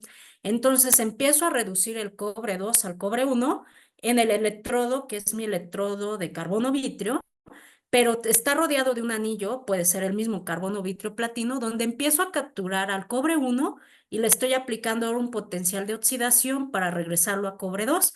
Y entonces ese sistema me empieza a cuantificar cinéticamente cuánto cobre 1 estoy generando a partir del cobre 2. Pero bueno, eso lo veía termodinámicamente, luego lo fui a ver cinéticamente y quedó ahí aterrizado. Qué mejor que lo emparejara con DFT, ¿no? Que, a ver, oye, se está formando este complejo y este es su diagrama purvé de este sistema computacional, ¿no? Con las teorías funcionales de la densidad. Pero lo vamos a ir viendo cómo encontré un artículo al final de esta presentación 2024 donde trabajan con paladio y montan un diagrama Purvé de qué cantidad de hidrógeno el paladio está absorbiendo, ¿no? Y lo asocian con algo que uno ve experimentalmente, cinéticamente, pero ya lo ves ahí con el teoría funcionales de la densidad. Quien se dedica a hacer teoría, pues es parte fundamental, ¿no? También de esta cinética y de esta termodinámica. Entonces voy a la siguiente diapositiva. Este diagrama Purvé lo construí a mano, lo pueden construir también en Medusa, como se los han mostrado, donde fijé el P de cloruros de 4 y el P de cobre de 2.3, que es la concentración de cobre que estábamos manejando fija. Recuerden que estos sistemas se empiezan a resolver a lápiz cuando se hacen estos amortiguamientos, mantener constante alguna de las concentraciones. Para llegar a este diagrama, tuve que pasar por los diagramas anteriores, como se los mencioné en las diapositivas anteriores. Entonces, si me voy al sistema estudiado por Mitchell, que es pH ácido, 0, y entonces empiezo a perturbar el sistema, termodinámicamente lo que veo es el paso del cobre 2 al cobre 0. Y a eso yo le llamo formación de una nueva fase, porque hago un electrodepósito sobre la superficie de mi electrodo de trabajo, que es carbono vítreo. Entonces, lo que estoy formando es cobre 0 a partir de cobre 2, que está ya, como se mencionó, también hay un paso por cobre 1, pero es muy rápido y cinéticamente no se determina como cuando tú fueras y estabilizaras un sistema de cobre 1, como ahorita lo voy a mencionar. Entonces, quien quiera formar cobre metálico a través de una solución de sulfato de cobre, lo puede hacer a pH ácido, manejando sulfato de cobre y además el electrolito, que es el ácido sulfúrico, y ya se quitan de andar pasando por forma predominante un complejo de cobre 1, ¿no? Es el sistema sencillo que ocupamos los que depositamos cobre para tener cobre metálico. ¿En qué diámetros, en qué morfologías? Esa ya es otra historia y para qué aplicación, ¿no? Pero aquí termodinámicamente me dice que hasta un pH menor a 4, yo hago el paso directo de cobre 2 a cobre 0. Y esto, bueno, lo construí a mano con haciéndolo a lápiz. Y después ya usaba el software de Hydra Medusa para poder comparar que pues si estuviera mi diagrama bien, ¿no? Entonces era como mi forma de comprobación, ¿no? Si me muevo en el pH, pues voy a cambiar la ruta, ¿no? En la cual se está electrodepositando el cobre, ¿no? Por ejemplo, un pH de 7, pues ya voy a estar partiendo ya no de cobre 2, sino de un hidróxido de cobre. Voy a pasar por un óxido de cobre, la especie de cobre 1, y ya llegaría a la parte metálica que es cobre 0, ¿no? Entonces mi ruta de síntesis es diferente, ¿no? Dependiendo su pH y cómo estoy perturbando en el potencial. Por eso en mis gráficas de potencial le pongo una doble coma. Eso quiere decir que está doblemente amortiguado, porque el P de cloruros es 4 y porque el P de cobre es de 2.3, y lo ejemplificamos poniendo estas comas que está amortiguado el sistema. De otra forma, no podría resolver a lápiz el diagrama tipo Purvé, ¿no? Entonces, esta es la forma. Cuando yo cambio el pH, pero ahí surge la duda, a ver qué pasa si cambias los cloruros. En vez de tener potencial, ahora ten P de cloruros para ver cómo cambia la historia, ¿no? Porque además sé que los cloruros estabilizan termodinámicamente un complejo de cobre 1. Entonces aquí fue, a ver, plantéate este mismo diagrama, pero ya no en función de pH, sino en P de cloruros. Estamos acostumbrados a ver siempre un diagrama en función de pH y es la variable independiente por excelencia, ¿no? El pH, porque además es algo que puedo medir y controlar en un laboratorio, ¿no? Pero a ver, cambiemos los cloruros, que podemos también controlar a partir de la concentración de cloruros, ¿no?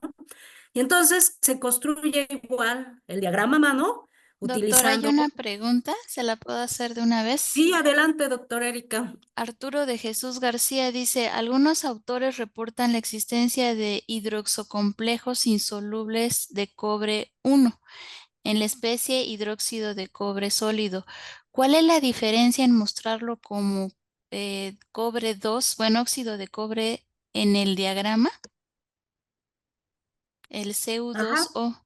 Ujú.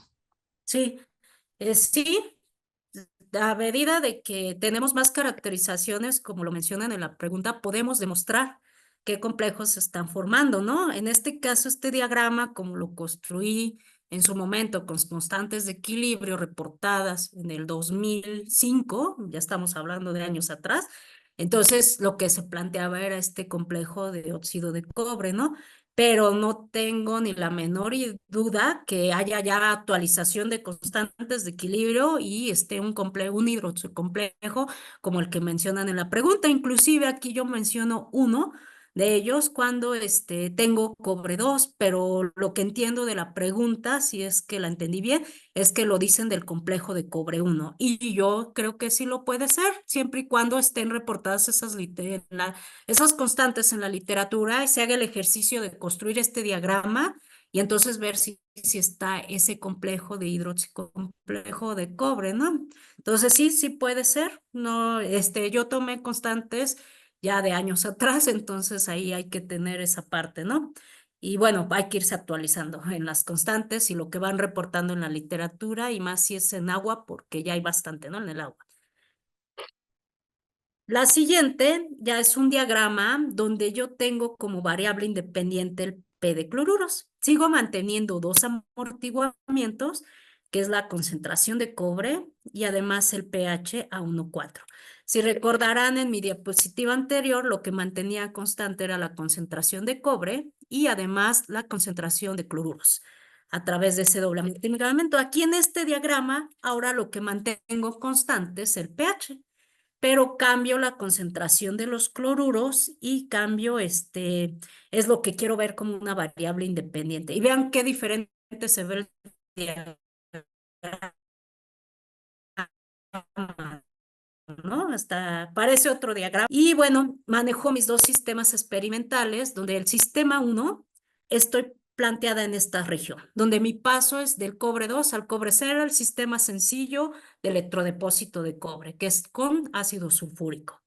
Pero si ahora le meto cloruros al sistema, pues ya estoy estabilizando un complejo de cobre 1 con cloruros. Y entonces la ruta cambia, porque ya está estable ese complejo de cobre 1, ¿no? Termodinámicamente yo lo estoy favoreciendo por las condiciones experimentales en las que estoy trabajando. Y entonces mi sistema 2, que es con pH de 1,4 y concentración de los cobres 2 y 1, de 5 milimolar, entonces estoy en esta ruta, donde favorezco el paso por el intermediario de cobre 1. Entonces vean para qué sirven los diagramas por ver, para poder explicar qué está pasando con mi sistema, porque después voy y veo la cinética, y entonces mi primera pregunta es ¿por qué hay dos picos de oxidación? ¿Por qué esto? Entonces hay una explicación enlazando la termodinámica y la cinética, ¿no? Y bueno, aquí con este diagrama planteamos estos dos sistemas, el 1 y el 2, y ya me fui a ver qué pasaba en el laboratorio, ¿no? Y entonces, como todos, tenemos un potenciostato galvanostato, y en este caso tuve que usar un equipo que se llama electrodo de disco rotatorio, disco anillo rotatorio, para poder estudiar esa especie de cobre 1 en el anillo y la especie de cobre que se está reduciendo cobre 2 en el disco y en el anillo el cobre 1. Y bueno, las becas CONACYT son una gran ayuda para todos, incluyéndome, porque te dan estancias pequeñas. En el caso de la maestría de 6 meses, yo me fui a Venezuela cuando todavía estaba Hugo Chávez, y entonces ahí realicé mis experimentos de disco anillo con el grupo de Charit Kerr y Mostani, y entonces empezamos a estudiar la cinética del electrodepósito del cobre, ¿no? Y entonces este es el laboratorio en Venezuela, Caracas, Venezuela, ¿no? Y ahí con esta gente fuerte en electroquímica estudiamos este electrodepósito de cobre. Aquí les muestro la celda de 3 electrodos, en este caso 4 porque tenemos 2 electrodos de trabajo. Deben de estar acomodados en cierta posición porque no se vale nada más colocarlos así, sino hay una razón matemática, química, fisicoquímica de que deben de estar acomodados de cierta forma, ¿no? Muestro el contraelectrodo, que es un alambre de platino muy grande, enredado en forma de, como lo ven, circular. Tengo mi electrodo de referencia en otro compartimento, separado de la celda, pero con su electrolito soporte.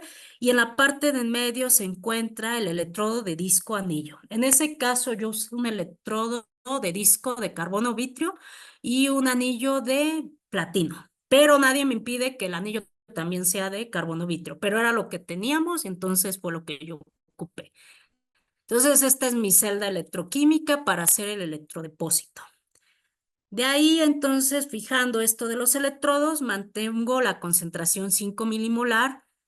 Aquí usamos nitrato de cobre. ¿Por qué? Porque no tenían sulfato de cobre. Entonces, pues uno se adapta a las condiciones de lo que se tiene en un laboratorio y pues usé nitrato de cobre, pero eso me metí en un problema, porque el cobre es un electrocatalizador de la reducción de nitratos. Entonces, los experimentos cambian si tú tienes sulfato de cobre o si tienes nitrato de cobre. La razón por la que yo usé nitrato de cobre era porque lo que había en el laboratorio. No tenía más, era eso, no hacer el experimento, ¿no? Entonces, pero eso me metió en otro rollo, que era que ya no solo está reduciendo al cobre, también está reduciendo a los nitratos sobre los núcleos de cobre que estás formando, ¿no? Porque el cobre metálico reduce a los nitratos, es un buen electrocatalizador. Bueno, ácido sulfúrico y cloruro de potasio en diferentes concentraciones de acuerdo a mis diagramas, ¿no? Entonces, este era mi sistema experimental. Con un área de punto 26, un radio de punto C 26 centímetros, electrodo de referencia calómetro saturado contra electrodo platino. Entonces voy al sistema 1 experimental, el paso directo termodinámicamente de cobre 2 a cobre 0, fijando las condiciones de pH y P de cloruros. Y entonces voy y obtengo este voltamperograma cíclico, ¿no?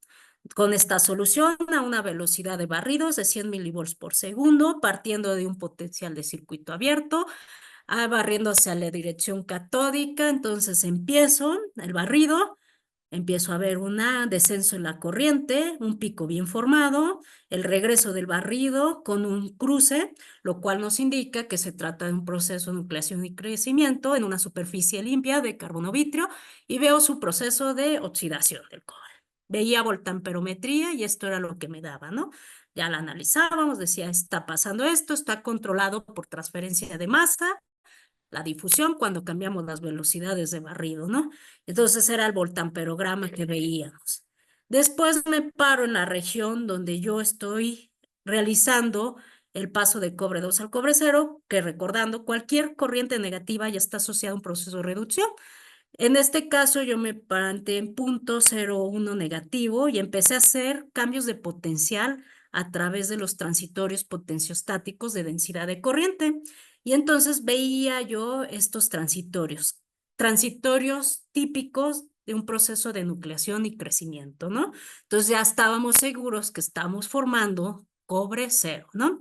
Y que son dependientes del potencial que yo estoy aplicando.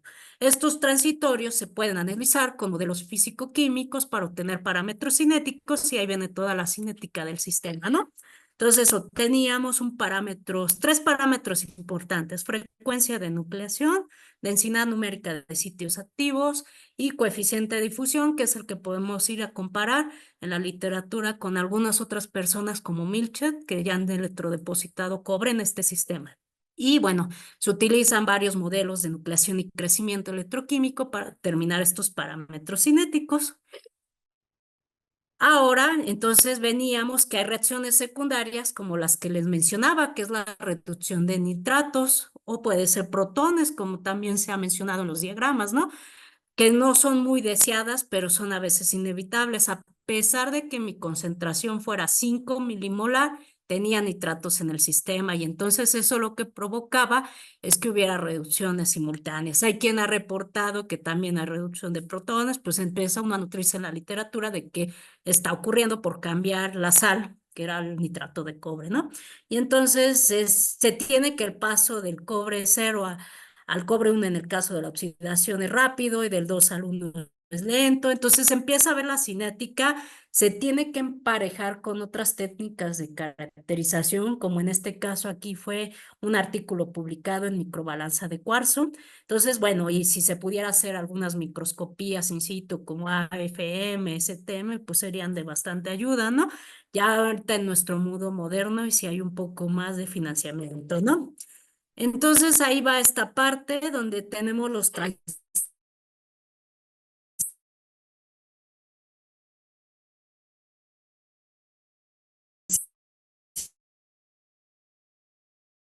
transitorios, hay un proceso efectivamente con los modelos. En este caso utilizamos un modelo que incluye reacciones concomitantes, que es el modelo del doctor Manuel Eduardo Palomar Pardavé y colaboradores, donde él dice que en estos cúmulos metálicos que se están formando, catalizan otras reacciones secundarias, que en este caso fue la reducción de nitratos. De hecho, este artículo del doctor Palomar lo que hacen son electrodepósitos de cúmulos de cobalto que catalizan la reducción de protones. Pero ese modelo lo trasladamos hacia la reducción de nitratos y nos ajustó, ¿no? Cinéticamente el sistema estaba estudiado.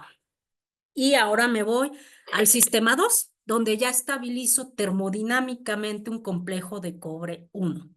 Ahora yo estoy orientando mi termodinámica a que pase por el cobre 1. Ya no solo quiero el paso directo, como lo menciona aquí esta flecha, al cobre 0, sino termodinámicamente te doy las condiciones para que pases por el cobre 1, ¿no?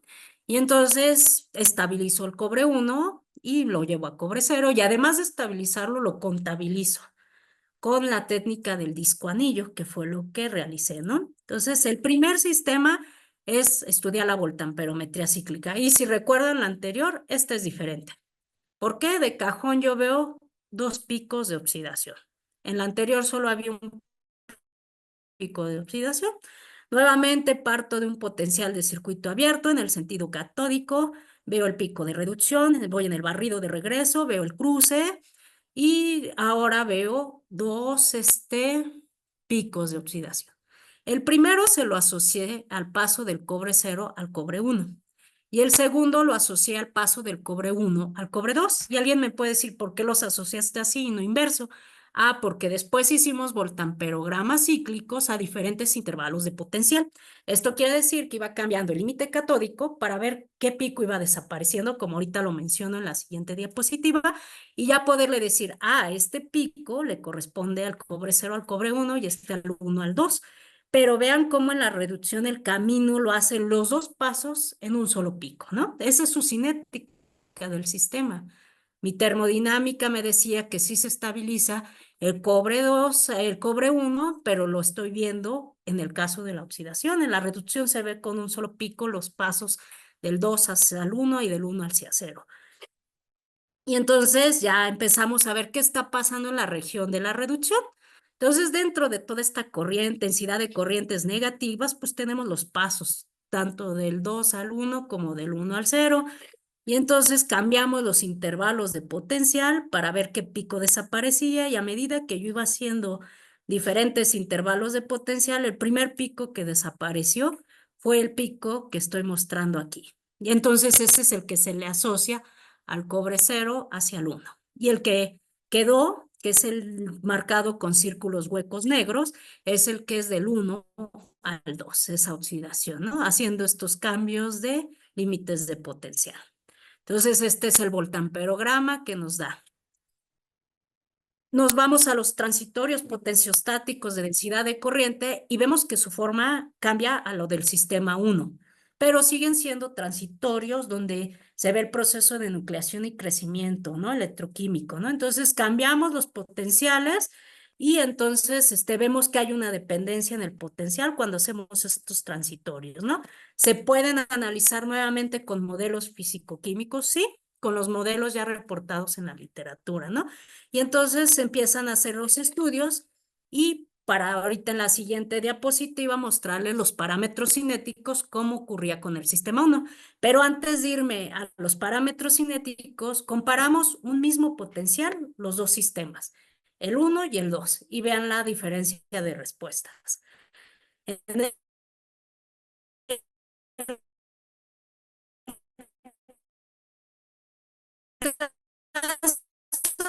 de la línea punteada es cuando se hace más lento. El llegar a ese máximo le cuesta más trabajo en tiempo. Entonces es un sistema lento. En cambio, el sistema donde no hay cloruros se vuelve un sistema más rápido, en los cuales en los primeros segundos se forman los primeros núcleos y empiezan a crecer, ¿no? Entonces ya veíamos una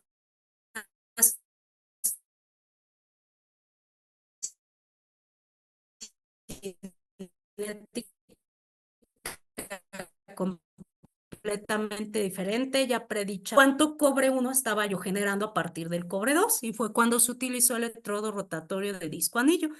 Y entonces, aquí yo les muestro en la fotografía el electrodo que se ocupó, donde se tiene el anillo de platino, el disco de carbono vitrio, ¿no? Y entonces la idea es reducir cobre 2 a cobre 1 en el disco de carbono vitrio.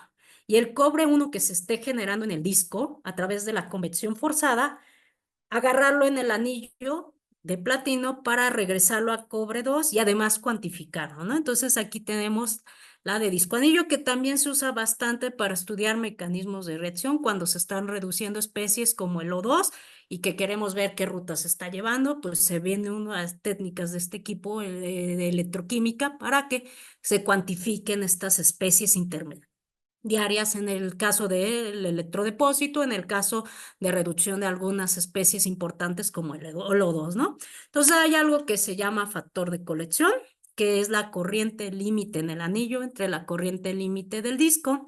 Entonces, tenemos una corriente límite que vamos a determinar a partir del estudio bajo convección forzada y además vamos a determinar un factor de colección que ya está reportado porque depende de las dimensiones del disco anillo. Entonces, hacer como que la calibración de que sí está dando lo que nos tiene que dar, ¿no?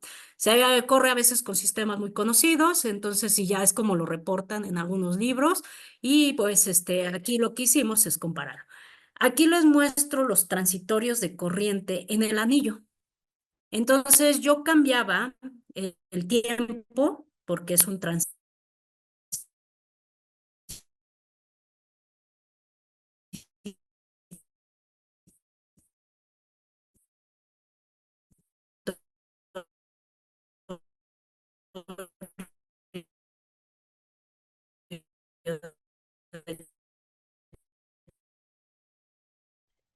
¿Se está teniendo algunos problemas técnicos? Bueno, igual no sé si solo soy yo.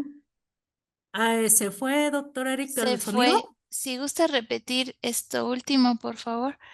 Sí, claro. Gracias. Usted me comenta si se va algo el sonido para regresarme un poco. Sí, Bueno, gracias. es una gráfica de 3 ejes, como lo están viendo. Es en el anillo de platino. Y entonces tenemos en uno de los ejes corriente, en el otro eje tiempo y en el otro eje potencial en el disco, carbono vitrio. Entonces tú generabas cierta cantidad de cobre 1 a partir del cobre 2 en el disco. Y eso lo cuantificábamos en el anillo porque recuerden que esto está bajo la influencia de la convección forzada. Empiezas a generar cobre 1 y lo acercas al anillo porque se está rotando el electrodo. Y entonces el anillo tiene el potencial para poder oxidar el cobre 1 al cobre 2 de regreso. Y entonces nos da el transitorio de corriente que ustedes están viendo en la diapositiva. Cambias el potencial, cambian las corrientes. Y entonces a partir de este transitorio podemos calcular las cargas y podernos dar cuenta que cuando tú tenías un potencial de menos 0,24, tu carga era mayor porque estabas capturando más cobre 1 para regresarlo al cobre 2.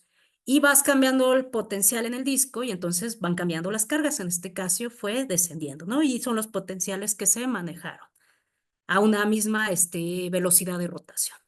Entonces eso se vuelve importante porque ya no solo es cualitativo, sino ya estás cuantificando cuánto cobre tienes a partir de ese anillo, ¿no? Después nos fuimos a hacer los ajustes que les mencionaba para poder calcular los parámetros cinéticos. Nuevamente calculamos parámetros cinéticos, entre ellos coeficiente de difusión del cobre 2, densidad numérica de sitios activos, frecuencia de nucleación y bueno, adicional metimos la carga que se estaba obteniendo de los transitorios, ¿no? Y de ahí, pues concluimos de que pues se cuantificó el sistema en su lado cinético, se hizo un planteamiento termodinámico y entonces la ruta del electrodepósito del cobre pues depende de tus condiciones experimentales y lo mismo ocurre con todos los sistemas. Tú debes de fijar condiciones experimentales para poder explicar qué está ocurriendo con tu sistema, tanto cinética como termodinámicamente, ¿no? Y entonces poder concluir qué está pasando con estos sistemas. Les digo, ya se vuelve de interés obtener nanomateriales con ciertas dimensiones, con ciertas morfologías, con ciertas distribuciones, pues entonces hay que controlar condiciones experimentales y dar un punto de partida de donde vamos a manejar qué condiciones en el laboratorio. Y entonces ahora les muestro un artículo reciente donde ya no utilizan agua, ahora utilizan un líquido iónico. Este líquido iónico es, en particular, son los conocidos disolventes eutéticos profundos, constituido por cloruro de colina y urea. Es un artículo publicado por el Grupo de Barcelona, donde ellos utilizaron ya no agua, utilizaron una sal de cloruro de cobre y entonces estudiaron la cinética de lo que está ocurriendo en un sistema donde ya no es agua.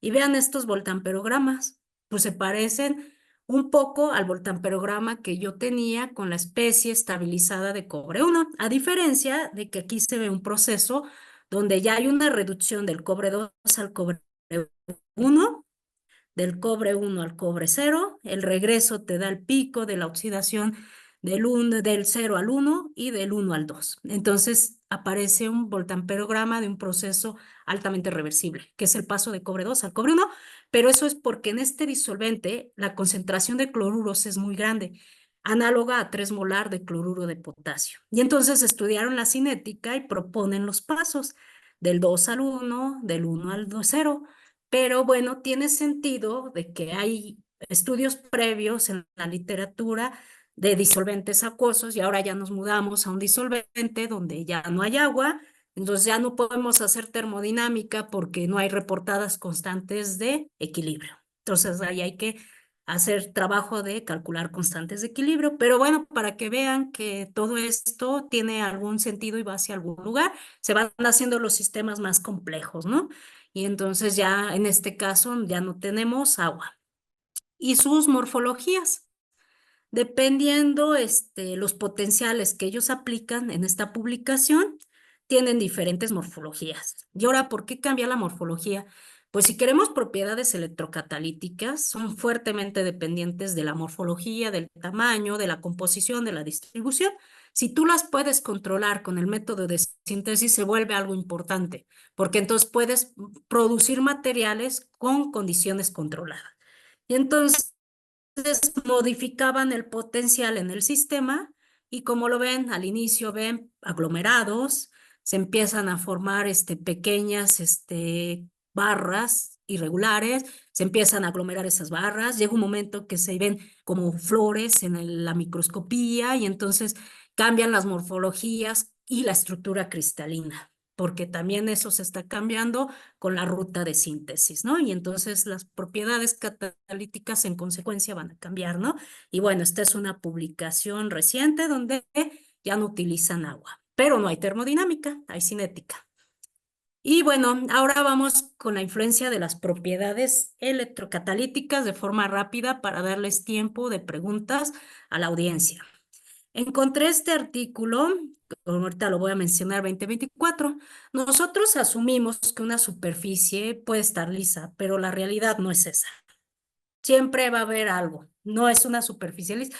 Es como algo que hacemos calculando áreas geométricas, pero en realidad no es un área electroactiva, porque la superficie no es lisa. Tiene rugosidades y otras cosas, como lo ven en esta diapositiva, es del libro de Budesky, que se me hace muy representativa porque te puede decir qué está pasando en tu superficie, desde tener átomos absorbidos, tener huecos, vacancias, y entonces te da una idea de que la superficie no es como uno siempre la asume, ¿no?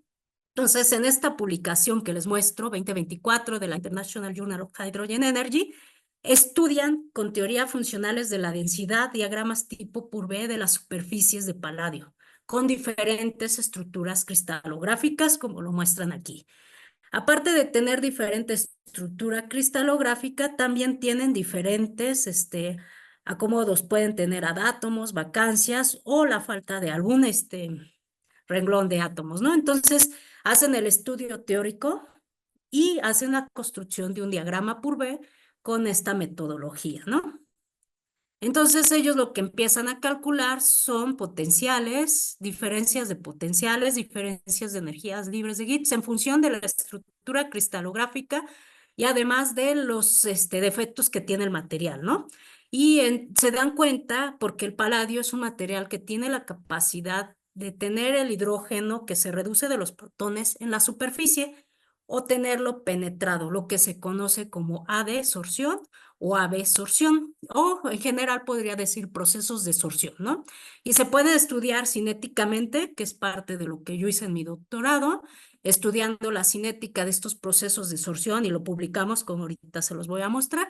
Pero aquí en este artículo 2024 lo que hacen es un diagrama por B de cómo el paladio puede absorber hidrógeno dependiendo su estructura cristalográfica y además de sus defectos con el teoría funcionales de la densidad, ¿no? Y vean cómo se ve, hasta te pueden predecir cuántas monocapas puedes tener en función de un pH y en función de un potencial, ¿no? Y entonces eso hace un embone con toda la cinética que uno puede estudiar, no en superficies extendidas, sino en partículas, ¿no? Entonces se me hizo bastante interesante hablar de este artículo porque es 2024, que lo hace muy reciente en esta revista, y además se trata de un material que tiene propiedades electrocatalíticas, dependiendo su estructura cristalográfica, sus defectos, su tamaño, su morfología, o si se trata de un bimetal, de su composición, ¿no? Entonces, propiedades que hay veces que se pueden controlar con el método de síntesis, ¿no? Entonces, bueno, ustedes lo ven, tienen paladio 111 y entonces cambian el pH, cambian el potencial y pueden tener diferente hidrógeno AD absorbido. Y te vas a otra estructura cristalográfica y se absorbe diferente el hidrógeno. Entonces, bueno, esto es cuanta teoría. Y acá tenemos la tercera estructura, que es el paladio 100, y entonces absorbe diferente hidrógeno. Entonces va cambiando dependiendo sus defectos y su estructura cristalográfica. Por cuestión de tiempo, aquí ya nada más puse 3 estructuras cristalográficas y un solo defecto, pero el artículo habla de qué pasa con las 3 estructuras cristalográficas y los 3 defectos, ¿no? Entonces, quien lo quiera, por ahí lo puede ver en ese artículo de la revista. Y bueno, en mi caso yo sinteticé partículas de paladio oro porque tenían diferentes propiedades catalíticas con diferentes tamaños. De forma muy rápida les menciono que cambiábamos, teníamos un núcleo de oro y un envolvente de paladio de forma sistemática con una síntesis química, no electroquímica. Íbamos controlando los espesores de paladio porque sus propiedades iban cambiando. Y entonces, entre esas propiedades es la de absorción de hidrógeno. Yo comparaba mis partículas que tenían diferente rugosidad con lo que ya estaba reportado en la literatura y entonces veía que sus propiedades cambiaban en función de los diferentes espesores de paladio en el centro de oro. Y entonces ya determinábamos cargas de absorción dentro de las partículas de paladio y entonces veíamos que en cierto intervalo de potencial el hidrógeno CAD sorbía y en cierto otro intervalo de potencial el hidrógeno AB sorbía, que era penetrar dentro de las estructura cristalina del paladio, que se trataba de un policristal. Y entonces ahora esto empalmarlo con lo que ya están calculando los teóricos, pues ya tiene como que un camino seguido, ¿no? Pues esta es la parte culminante, que vean que hasta el 2024 llegamos con publicaciones muy recientes en otras revistas y pues sí hay donde aplicar termodinámica y cinética, hay muchos sistemas, ¿no? Pues aquí doy por terminada mi presentación y abierta las preguntas, doctora Erika. Sí, muchas gracias, doctora María Guadalupe. Realmente es vasta la información, ¿verdad?, sobre este tema y sobre todo la experiencia que tiene en el área. De hecho, pues también es como tipo motivación para los asistentes que hoy nos acompañan, porque realmente este tipo de talleres darlo pues en 2 días prácticamente es muy poco tiempo, pero sí sembrarle la semillita para que ustedes sigan explorando, incluso, como ya dijo la doctora María Guadalupe, pues también hacer estudios en una como nueva línea, ¿verdad?, de investigación que sería el cálculo de constantes de equilibrio en disolventes fuera del agua, ¿no? Entonces, no sé si tengan alguna pregunta, algún comentario, el público que nos acompaña. Bueno, aquí la doctora Patti dice, ¿qué información es en común entre los diagramas de Purvé normales y los construidos por funcionales de la densidad? Ajá. Bueno, esto de los funcionales de la densidad ya es muy reciente, como lo vieron, ya son publicaciones, al igual que las que les mencionaba el doctor Ángel, ya son más recientes, están estrechamente ligados porque para construir un diagrama Purbeck con teoría funcionales de la densidad, que no es mi campo, necesitan datos de la termodinámica y la cinética que nosotros manejamos, ¿no? Por ahí, cuando iban a construir algo de funcionales de la densidad, me pedían datos muy específicos de cuánto hidrógeno te está absorbiendo tu paladio en tu estructura de tanto espesor, ¿no? Pues como que querían hacer el ligue para poder hacer la construcción, porque para usar funcionales de la densidad también debes de fijar variables, ¿no? Por tu punto de partida. Entonces ellos lo que hacen es fijar esas variables en función a lo que van a calcular. En este caso deben de tener en cuenta pues el disolvente, que es el agua, qué tipo de celda están utilizando, la estructura cristalográfica de la celda, como lo veían en el artículo de Palladio, también te piden eso, cómo se va a construir la celda unitaria, su estructura. Entonces sí están estrechamente ligados porque ellos parten de lo que ya se tiene, tanto experimental como reportado, para construir sus funcionales de la densidad. Emparejar, por ejemplo, este diagrama de las monocapas de hidrógeno absorbido tendría que ser la parte experimental, donde tú ya estás viendo cuánto hidrógeno se te está absorbiendo en tu paladio en función de esa estructura cristalográfica, controlando los efectos y la estructura cristalográfica, por lo menos en nanomateriales. Controlar la estructura cristalográfica, el más común, su naturaleza es policristal. El poder tener una estructura monocristalina como las que menciona el artículo te implica usar un método de síntesis donde metes a otros participantes, a otros reactivos, y eso te cambia el sistema a algo más complejo.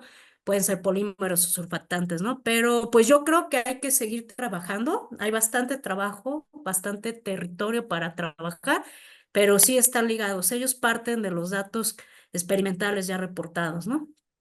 Así es. Y también hay otra pregunta del doctor José Ángel Cobos. Dice, ¿qué tipo de relación existiría en una energía libre y alguno de los parámetros de la cinética de crecimiento, quizás el número de sitios activos? Sí, de hecho, yo en lo que he trabajado, pero no lo he reportado, pero en el grupo han estudiado electrodepósitos a diferentes temperaturas, tanto en disolventes acuosos como en disolventes como los líquidos iónicos, y lo que calculan es una energía libre y a partir de ello es una energía de activación. Entonces, sí hay una relación entre estas variables de la delta G y los parámetros cinéticos a diferentes temperaturas que se pueden obtener en los electrodepósitos. Por ahí nuestro grupo ha publicado estas energías de activación y las pueden comparar con otros autores, y entonces sí hay ese lado termodinámico y cinético al cambiar temperaturas. Sí, gracias. Y también en la parte que mostró del iridio, que Sí. hacen la construcción del diagrama y lo relacionan con la generación de oxígeno. Ahí, por ejemplo, ¿cómo hacen el estudio prácticamente para llegar a ese, pues a ese resultado? Porque quiero pensar, perdón, si lo disuelven en agua, el iridio, está en disolución acuosa. Eh, bueno, el artículo, la síntesis, parten de la parte de DFT, ¿no? Y lo que emparejan es la parte electrocatalítica, que es la reducción del O2. Entonces, ahí en la síntesis no lo hacen experimental, sino, bueno, al menos los que plantearon el artículo de DFT, lo que dicen es, tengo estas especies, este material de iridio, y lo que sí se hizo experimental fue la reducción del O2, pero no entran a mucho detalle de los métodos de síntesis. Como usted lo dice, doctora Erika, no es tan fácil sintetizar iridio porque además tiene tantos estados de oxidación y pues en agua casi podría decirlo que no es fácil de hacer, ¿no? Pero sí, por Ajá, eso a veces los métodos de síntesis se brincan eso y dicen, me voy a clavar en lo teórico así es. porque es lo que sí puedo hacer en la computadora, la generación de los dos. Y bueno, una última pregunta. La doctora Patricia Valderas dice, ¿cuál es la importancia de este tipo de herramientas en la enseñanza para la comprensión de los fenómenos de corrosión? Sí, de hecho los diagramas Purvé yo podría asegurarlo aquí abiertamente que son más usados en corrosión que en cualquier otro campo, ¿no? De hecho, cuando uno estudia corrosión, lo primero que ves es la termodinámica, ¿no? Entonces son muy aplicados, porque hay un ejercicio clásico de un curso de fundamentos de electroquímica de corrosión, donde tú colocas varios metales, ¿no? Entre ellos el oro, la plata, el hierro, el cobalto, el cobre, ¿no? Y lo haces de forma sencilla diciendo que esos metales se van a oxidar, perdiendo diferente número de electrones, ¿no? Y entonces planteas las dos clásicas semireacciones que pasan, que es la reducción de protones y la reducción de O2. Y te vas a dar cuenta que a todos los metales los va a oxidar el O2 y muy pocos de ellos se salvan, como son los metales nobles, ¿no? Eso considerando un sistema bien sencillo, es como un punto de partida, son completamente aplicables a corrosión, de hecho su campo más su aplicación más alta es en corrosión, ¿no?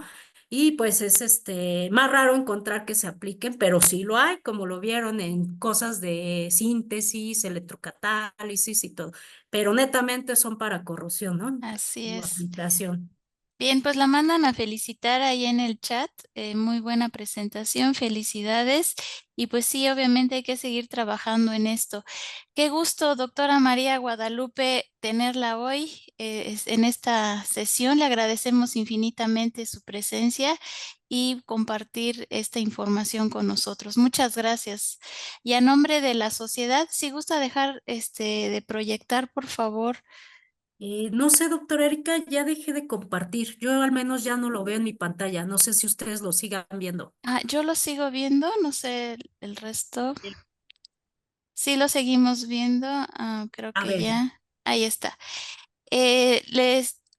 Si está viendo nuestra pantalla, me voy a permitir leer su constancia que le haremos llegar vía correo electrónico que le envía a la Sociedad Mexicana de Electroquímica en este taller de educación electroquímica 2024, el cual fue organizado por la División de Educación Electroquímica de la SMEC.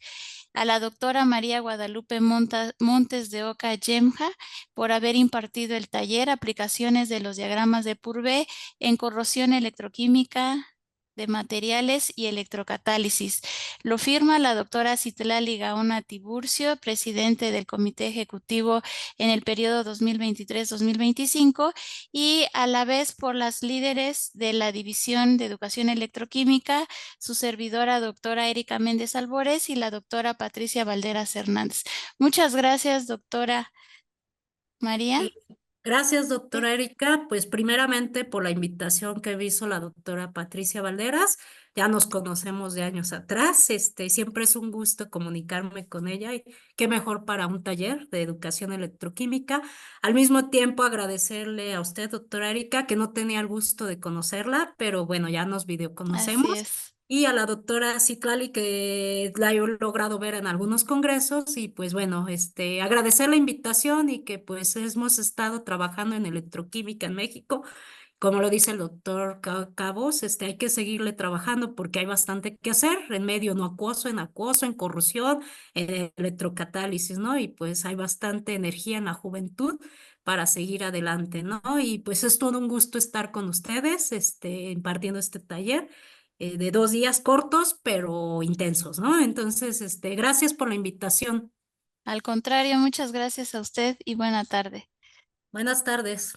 Y bueno, ya para despedirme y pasarle la voz a la doctora Patricia Valderas, pues les agradezco también a todos ustedes su participación activa, su entusiasmo y por qué no también agradecer esas ganas de seguir aprendiendo, ¿no? En este tema que para todos es importante, sobre todo si ustedes ven en sus áreas de investigación, en los proyectos que desarrollan, creo que tiene múltiples aplicaciones, como dice la doctora María, no solamente en la parte de corrosión, sino también en otras áreas. Así que de mi parte les agradezco mucho y le paso la voz a la doctora Patricia.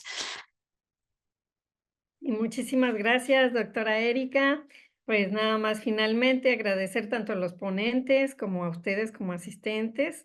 Espero hayan disfrutado estos talleristas tan distinguidos que nos han presentado tanto la vez pasada como ahora. y que sea los diagramas de Purvé una herramienta que les sirva para su trabajo, para la enseñanza también de la electroquímica. Y pues muchísimas gracias también a nombre de la doctora Citlali, presidenta de nuestra sociedad. Hasta luego. Hasta luego a todos y buena tarde. Hasta luego, gracias.